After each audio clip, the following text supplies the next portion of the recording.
Olá, hoje nós vamos falar sobre um projeto bem significativo na minha carreira, na minha trajetória. Não foi o maior edifício que eu projetei, não foi o mais complexo, mas ele foi extremamente icônico para a época. É o edifício Royal Garden aqui em Maringá.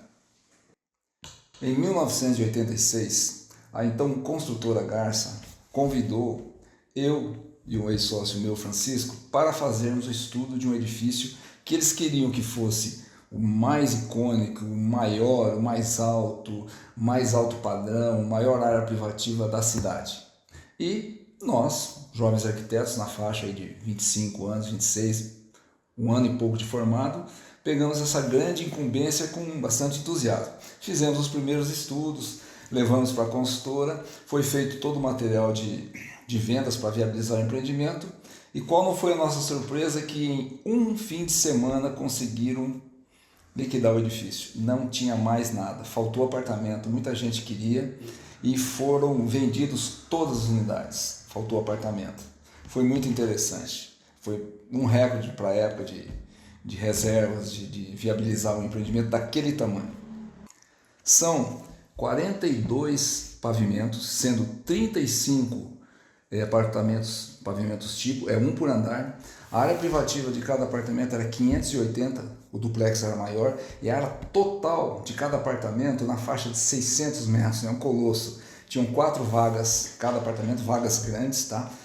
Muitas vagas foram dirigidas para pessoas que tinham áreas rurais, grandes na cidade, caminhonetes, etc. e tal. Então foi pensado um edifício realmente, tudo realmente bem confortável, bem grande. Outra coisa, a área total desse empreendimento na faixa de 28 para 29 mil metros quadrados. Era um acontecimento para a época, realmente um edifício muito grande. Ele foi feito na época por sistema de preço de custo, que era muito comum na época, ainda se tem, e é um sistema realmente muito interessante. E eu lembro que nós passamos por vários planos econômicos do governo federal, pacotes econômicos. Foi uma época de muito tumulto na economia brasileira, na política brasileira, e isso acarretou uma série de atrasos na obra, chegando a levar essa obra 11 anos para ficar pronta. Mas ficou, está lá, mas foi uma trajetória meio tumultuada. Esse edifício tem algumas particularidades interessantes, que hoje eu vejo que para a época eram realmente inovações, um pioneirismo. Por exemplo, nós tínhamos varanda gourmet imensa. Isso era muito pouco usado, com churrasqueira e tal, já tinha. Nós tínhamos rooftop com área de lazer, piscina, área de lazer, isso praticamente não existia.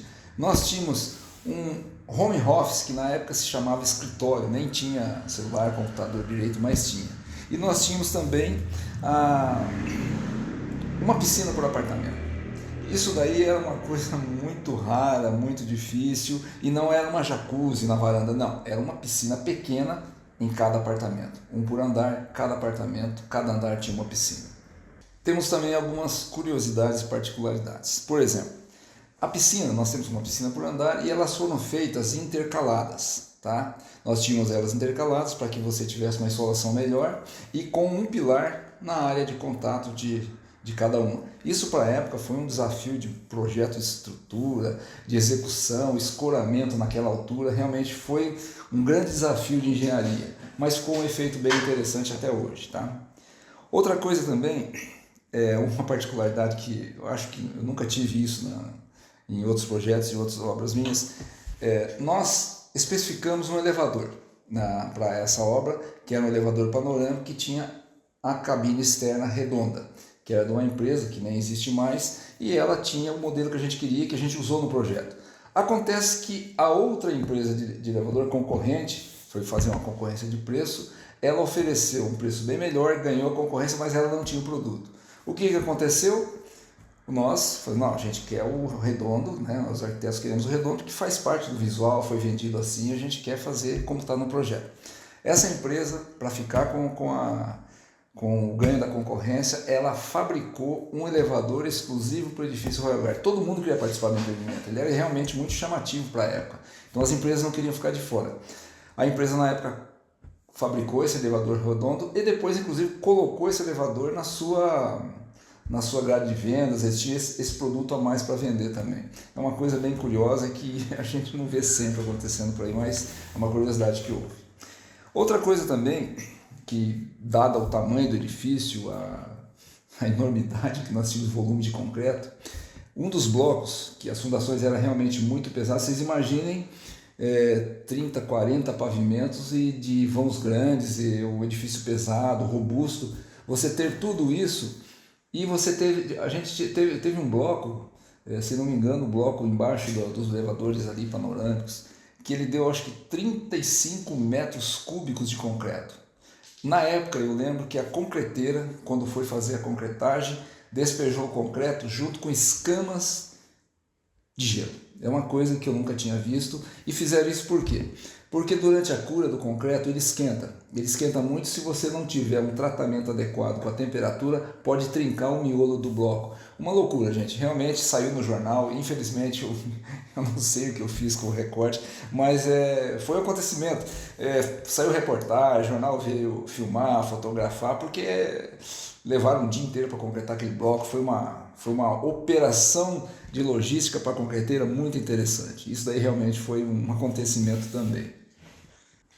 Uma outra particularidade, essa eu acho que talvez seja a mais estranha de todas, foi que nós especificamos a pastilha e naquele tempo você podia escolher a cor da pastilha, você via uma cor que te interessava, você pedia para que a fábrica de pastilha de porcelana, essas que a gente vê em prédios muito comuns aqui em Maringá, e nós queríamos essa cor e essa cor, eram duas cores básicas, duas variações de marrom. Feito isso, as empresas de pastilha do Brasil tinham 3 grandes empresas, todo mundo queria participar daquele empreendimento, cada uma tentou fazer as duas pastilhas. Resultado, recebemos as provas, estavam aqui as provas, e nenhuma das empresas conseguiu fazer as duas cores. Uma fez uma cor boa, outra fez outra cor. Ou seja, nós chegamos a 2 pastilhas, uma de cada empresa, que ficaram realmente como a gente queria. Não se costumava comprar pastilha para o edifício de uma marca e de outra marca e juntar no edifício. Mas, devido ao interesse das empresas, elas concordaram. Então, a empresa A, por exemplo, forneceu a pastilha A e a empresa B forneceu a pastilha B. E está lá o edifício, era uma proporção de mais ou menos 60% para 40%. Existe um edifício em Maringá que tem 2 indústrias de pastilhas que forneceram material para a obra. Isso realmente eu nunca tinha visto, nunca mais vi também, foi a primeira e única vez. Um outro fato que também chamou muita atenção, essa aí foi uma questão mais de chamar a atenção, de um espetáculo meio estranho. Numa noite de sexta-feira à noite, nós estávamos num evento no CREA, aqui em Maringá, e tocou o telefone e alguém falou: o Royal Garden está pegando fogo. Vocês imaginam? Parou todo mundo, nós pegamos o carro, fomos lá para onde ainda estava sendo construída, a obra estava em construção, praticamente no final, toda a estrutura já estava pronta. Cheguei lá, me deparei com uma cascata de fogo descendo o edifício, pedaço de madeira quebrando, caindo daquela altura, era no último andar, no duplex, acima do duplex, na área de lazer, e realmente uma belíssima cascata de fogo, um espetáculo, a rua toda cheia de gente, bombeiro, aquele tumulto, e o negócio foi tão interessante, foi tão chamativo, que eu lembro que o Jornal Nacional, era à noite, tá? O Jornal Nacional entrou ao vivo, transmitindo para todo o Brasil aquela bela cascata de fogo. É um espetáculo, não é muito agradável, porque você estava vendo o seu projeto ali queimando, mas não aconteceu absolutamente nada. O que houve?